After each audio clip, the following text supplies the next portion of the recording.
Welcome to WEFM's 3 p.m. news. I am your presenter, Jessica Klein. First on the local scene.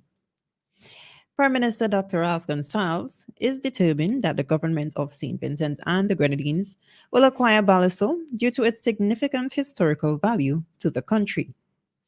During a recent interview on NBC Radio, he emphasized the importance of the island's acquisition despite facing some delays.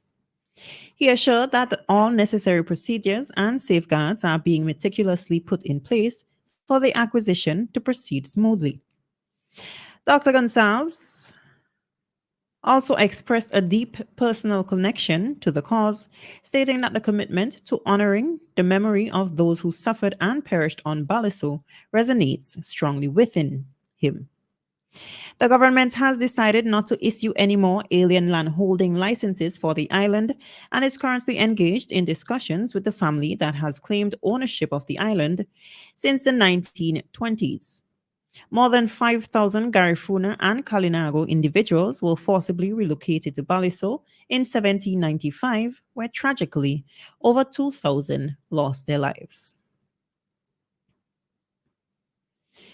The government of St. Vincent and the Grenadines, in partnership with the Republic of China on Taiwan, launched Cohort 2 after offering national support for internship, training, and employment on-site program on March 13, 2024.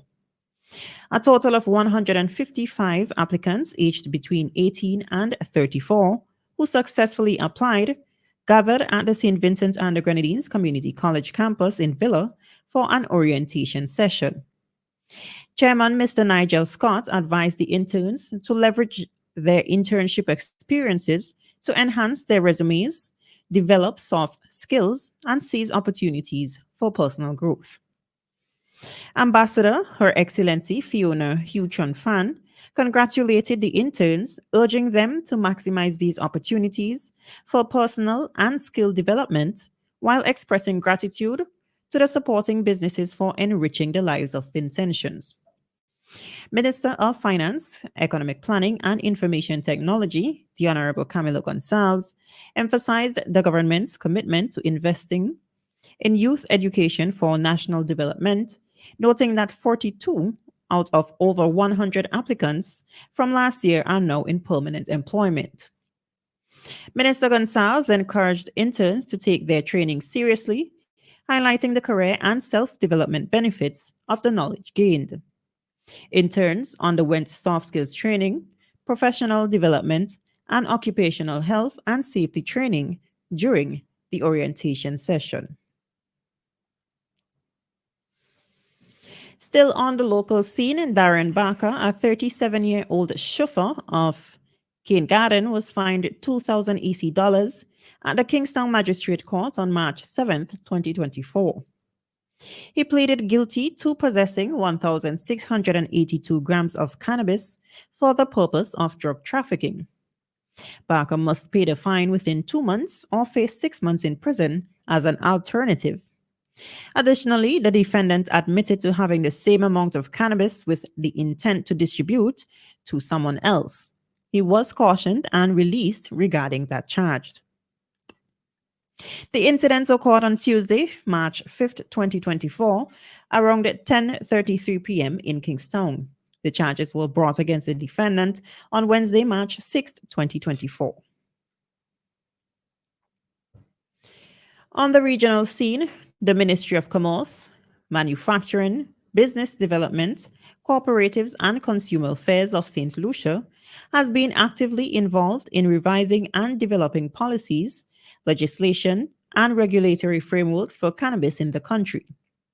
To facilitate these efforts, St. Lucia's government plans to host a 2-day cannabis symposium from March 19th to 20th, 2024. This symposium aims to foster an open regional dialogue on cannabis-related issues. It will provide an opportunity for stakeholders and cannabis authorities from the region to engage in candid discussions regarding prevalent challenges. Through collaborative brainstorming and knowledge sharing, the symposium aims to formulate an effective strategy to address common issues within St. Lucia and the broader region.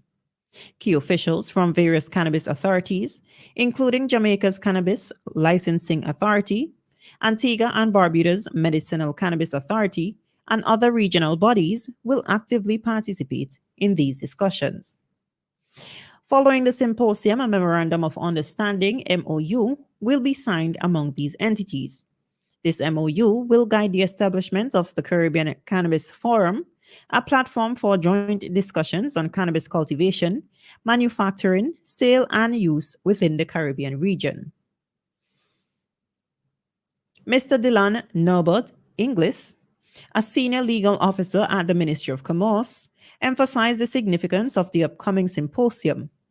He expressed optimism that the Caribbean Cannabis Forum will enhance discussions, share best practices, and proactively address potential challenges before the full implementation of St. Lucia's cannabis legislative regime.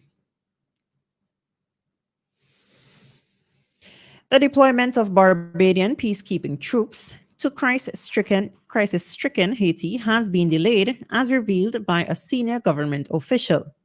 Minister of Foreign Affairs Kerry Simmons shared that the Maya Motley administration is awaiting clarification on the potential mobilization of a Kenya-led multinational security force in which Barbados is involved. This comes after Haiti Prime Minister Ariel Henry's resignation.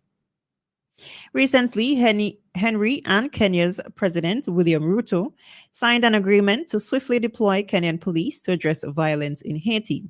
However, Kenya has paused the deployment following Henry's resignation, raising uncertainty about the multinational mission. Despite Kenya's commitment last July to contribute 1,000 officers, legal obstacles halted the mission's progress, while other nations pledged their support. A Kenyan court ruled the deployment unlawful without an agreement with Haiti. As Kenya finalized a deal with Henry, security conditions in Haiti deteriorated, with armed groups seizing control of Port-au-Prince, causing chaos. This amplified Kenya's apprehensions about the risky operation.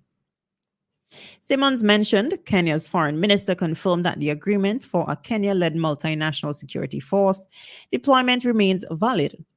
However, the mission's leadership cannot proceed until a stable government is established in Haiti, providing a formal framework for the multinational force to operate within the country.